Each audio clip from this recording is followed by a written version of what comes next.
अस्सलाम वालेकुम स्टूडेंट्स, कैसे हैं आप? सब ठीक हैं? उम्मीद है सब खैरियत से होंगे। हम आज से रिकॉर्डेड वीडियो लेक्चर्स का सिलसिला शुरू करेंगे जब तक हमारे कॉलेज ओपन नहीं हो जाते। उम्मीद है, दुआ है कि इंशाल्लाह जल्द कॉलेज ओपन हो जाएंगे और हम क्लासरूम में जो है वो दोबारा से स्टडी स्टार्ट कर सकें। बेटा, आज जो टॉपिक हम डिस्कस करने वाले हैं वो फर्स्ट चैप्टर का 7वां टॉपिक है, यानी चैप्टर 1 का 7th टॉपिक है, जिसको हम आज स्टार्ट करेंगे 1.7 assessment of total uncertainty in the final result. यानी हम कोई मेजरमेंट लेते हैं या फिर हमें कुछ गिवन मेजरमेंट्स दी जाती हैं और उन पे कुछ मैथमेटिकल ऑपरेशंस यानी जमा, मनफी, ज़रब, तकसीम करने को कहा जाता है। तो हमने जो अनसर्टेनिटी वाला पोर्शन है उसको किस तरह से सॉल्व करना है, ये चीज़ हमने सीखनी है। जैसे ये एक मेजरमेंट है 25.5 प्लस माइनस 0.1 सेंटीमीटर। तो 25.5 जो है ये हमारे पास एब्सोल्यूट वैल्यू है और 0.1 सेंटीमीटर अनसर्टेनिटी है। ये हमारे पास जो अनसर्टेनिटीज़ हैं, इसी तरह की अगर कुछ और मेजरमेंट्स आती हैं और उनको हमने प्लस माइनस करना है, तो ये जो पोर्शन है, ये अनसर्टेनिटी वाला पोर्शन, इसको किस तरह से डील करना है, इसको किस तरह से सॉल्व करना है, ये चीज़ हमने सीखनी है। तो टॉपिक को स्टार्ट करने से पहले हमें जो बेसिक चीज़ें पता होनी चाहिए वो क्या है? हमें ये पता होना चाहिए कि टोटल अनसर्टेनिटीज़ जो हैं उनकी टाइप्स कितनी हैं। तो हमारे पास 3 टाइप्स हैं अनसर्टेनिटीज़ की। एब्सोल्यूट अनसर्टेनिटी है फर्स्ट वन। ये कोई मुश्किल चीज़ नहीं है, बड़ा सिंपल है। कोई भी इंस्ट्रूमेंट जो हम मेजरमेंट के लिए यूज़ करते हैं उसका लीस्ट काउंट, ये आपके पास एब्सोल्यूट अनसर्टेनिटी होती है। जैसे मीटर रॉड है ना, तो उससे जो हम मिनिमम मेजरमेंट ले सकते हैं वो कितनी है? 1 मिलीमीटर या फिर 0.1 सेंटीमीटर या फिर 1 मिलीमीटर। इसी तरह वर्नियर कैलिपर की अगर हम बात करते हैं तो उससे जो हम मिनिमम मेजरमेंट ले सकते हैं, कम से कम पैमाइश कर सकते हैं, वो कितनी है? 0.01 सेंटीमीटर। और अगर हम बात करें माइक्रोमीटर स्क्रू गेज की, तो उससे हम जो सेंटीमीटर में मेजरमेंट ले सकते हैं वो 0.001 सेंटीमीटर है। यानी ये इन सब इंस्ट्रूमेंट्स के लीस्ट काउंट हैं। तो लीस्ट काउंट जो होते हैं इन्हें हम क्या कहते हैं जी? इन्हें हम कहते हैं किसी भी इंस्ट्रूमेंट की एब्सोल्यूट अनसर्टेनिटी। दूसरी जो अनसर्टेनिटी की टाइप है दैट इज फ्रैक्शनल अनसर्टेनिटी। तो फ्रैक्शनल अनसर्टेनिटी नाम से पता चल रहा है कि ये फ्रैक्शन होगी।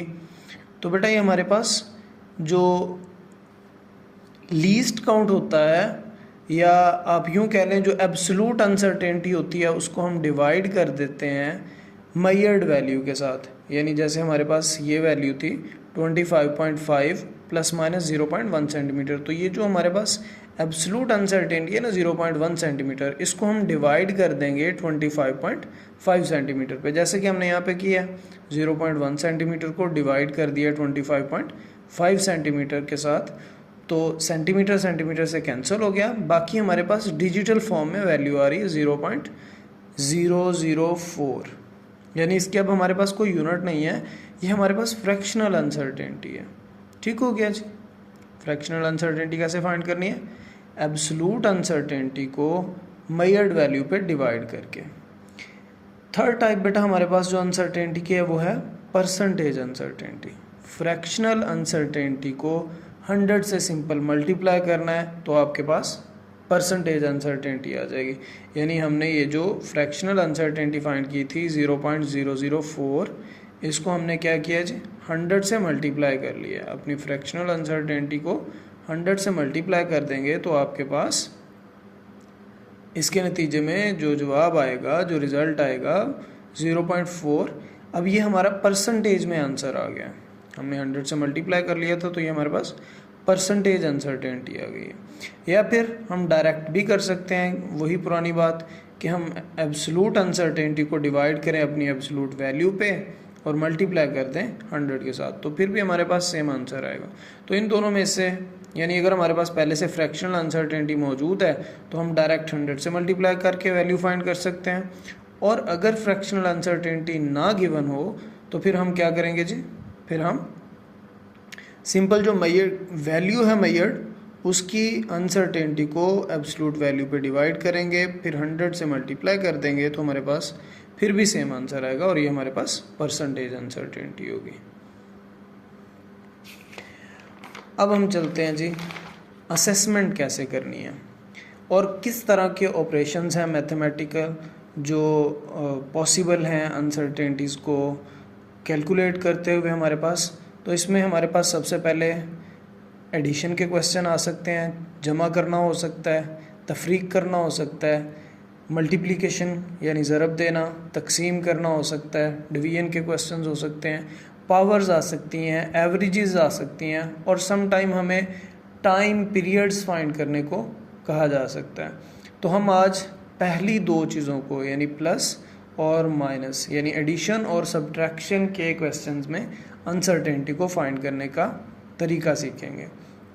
तो एग्जांपल लेते हैं बड़ी आसान, लेकिन इससे पहले जो सबसे अहम चीज़ जो हमें बहुत ज़रूरी याद रखनी है वो क्या है, ये जो मैंने इन ब्रैकेट की हुई है, हाईलाइटेड पोर्शन है रेड कलर में, एब्सोल्यूट अनसर्टेनिटीज़ आर एडिड, यानी जो भी मेजर्ड वैल्यूज़ हमारे पास होंगी उनकी एब्सोल्यूट अनसर्टेनिटीज़ को हमने क्या करना है, ऐड करना है। तो यहाँ पे हमारे पास दो वैल्यूज़ गिवन है x1 और x2। x1 10.5 plus minus 0.1 centimetre, ये हमारे पास एब्सोल्यूट वैल्यू और ये क्या है, ये एब्सोल्यूट अनसर्टेनिटी है।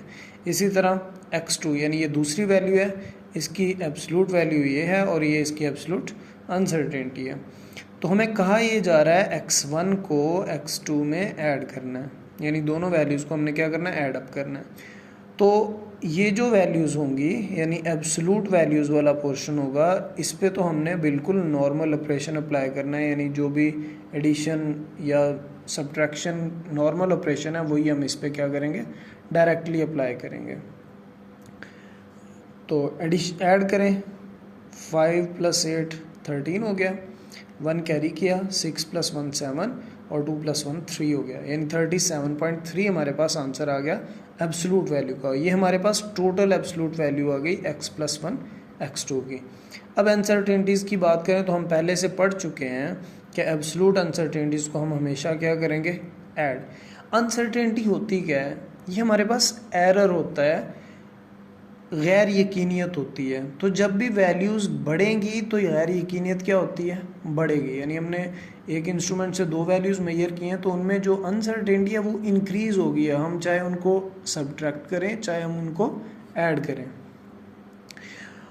दूसरी एग्जांपल हमारे पास है सब्ट्रैक्शन की। वैल्यूज़ मैंने सेम ही ली हैं, x1 और x2 को चेंज नहीं किया, वो सेम वैल्यूज़ ली हैं, लेकिन यहाँ पे हम कह रहे हैं कि हम x2 - x1 करेंगे, यानी इस वैल्यू में से इस वैल्यू को माइनस करेंगे, यानी x2 में से x1 को माइनस करेंगे। तो x2 बड़ी वैल्यू है, 8 में से 5 माइनस करेंगे 3 आ जाएगा, 6 में से 0 माइनस किया 6 वापस, और 2 में से 1 माइनस किया तो 1 आ गया, यानी 16.3 हमारा आंसर आ गया एब्सोल्यूट वैल्यूज़ को सॉल्व करने के बाद। अब हमने जो अनसर्टेनिटीज़ हैं उनको डील करना है। तो हम पहले ही बात कर चुके हैं कि एडिशन हो या सब्ट्रैक्शन, इन दोनों में हम क्या करते हैं, अनसर्टेनिटीज़ को ऐड करते हैं। तो सिंपली हम 0.1 और 0.1 में ऐड कर लेंगे दोनों को, तो ये हमारे पास आंसर आ जाएगा 0.2 सेंटीमीटर। तो ये हमारे पास सब्ट्रैक्शन के केस में आंसर आ गया और ये हमारे पास एडिशन के केस में आंसर आ गया। इसी तरह के मज़ीद क्वेश्चंस जो हैं वो आप ख़ुद भी प्रैक्टिस कर सकते हैं। मैं एक एग्जांपल यहाँ पे लिखता हूँ, इसको आप ख़ुद प्रैक्टिस कीजिएगा। T1 = 39.1 ± 0.1 डिग्री सेंटीग्रेड, और T2 हम ले लेते हैं 23.3 ± 0.2 डिग्री सेंटीग्रेड। तो ये आपकी असाइनमेंट हो गई। आप इसको एडिशन और सब्ट्रैक्शन दोनों मैथमेटिकल ऑपरेशन जो हैं वो इन पे अप्लाई करें और इनके आंसर्स फाइंड करें। बहुत शुक्रिया बेटा, इंशाल्लाह नेक्स्ट लेक्चर में मुलाकात होती है आपके साथ, और आप जो है वो व्हाट्सएप पे कांटेक्ट कर सकते हैं अगर किसी को कोई इशू हो, कोई प्रॉब्लम हो, इस लेक्चर के रिलेटेड कोई क्वेश्चन हो तो आप मुझसे डिस्कस कर सकते हैं।